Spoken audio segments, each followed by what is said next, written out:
the Prime Minister of Jamaica came, LBJ was president, and he had to have cataracts removed. So LBJ says, well, you're going to Walter Reed Hospital, and they'll take care of you, and you can stay in the Eisenhower suite, which was designated for the president. And the Prime Minister, Sir Alexander Bustamante, he was a big, tall guy. He used to be a Cuban cop. His wife was Lady B, we called her, Lady Bustamante. We called her Lady B. She was very gracious. We met him at Dulles Airport and drove into the Blair House.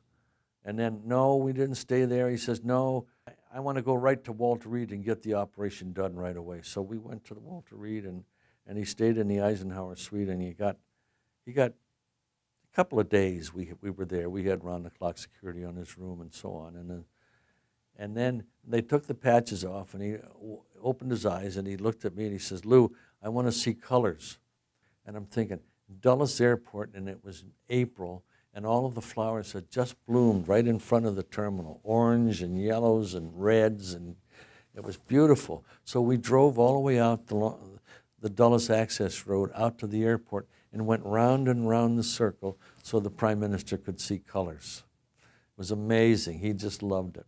Anyway, he left, and it was a success because we had an alternative plan. But the one with the President of Turkey was more difficult because he was very, very sick. In fact, he was comatose. He was unconscious. And they would come in every 2 hours and turn his body over because the heating elements in the bed would keep his blood circulating. So all they did was turn him over every 2 hours, back and forth. He was still alive, but he couldn't speak and he couldn't move. And he was in there, and we stayed there almost a month. Where did you stay? Walter Reed Hospital in the Eisenhower suite, the same place the Bustamante, the Prime Minister of Jamaica, stayed. They were worried that he was going to die in the United States, and Johnson said no, and he didn't want that to happen on his watch. He says, move him out. So we had to fly the President of Turkey all the way back to Turkey as fast as possible. He had wires and things in his nose and oxygen and all kinds of electro.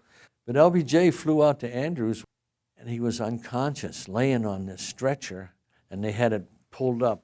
And Johnson went up and said a few words, took his hand and talked to him, and he reached down and he kissed him on the hand and said good luck and patted his shoulder, and then he got in his helicopter and flew back to the White House. But all for the public that we cared about Turkey, and we wanted him to have a safe visit back.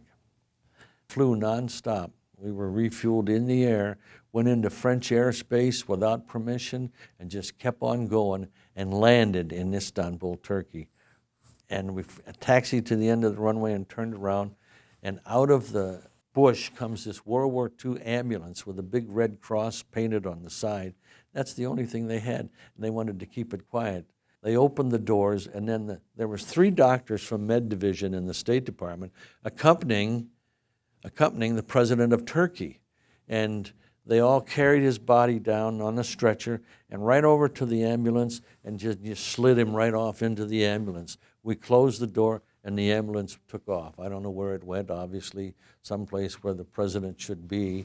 And we got back on the plane, and we're getting ready to go. And the aircraft commander asked for clearance to take off, and they said, no, you must stay. And everybody's, what are you talking about?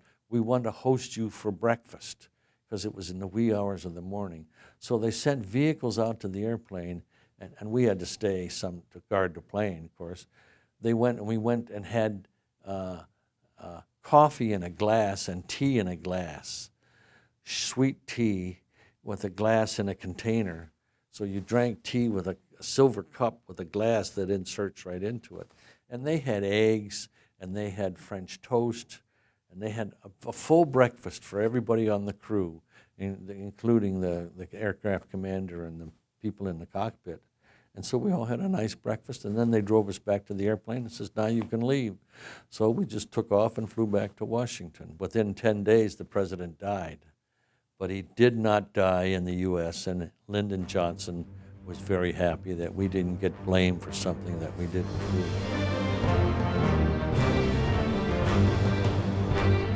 This has been a DS Public Affairs Oral History with former Special Agent, Lou Diener.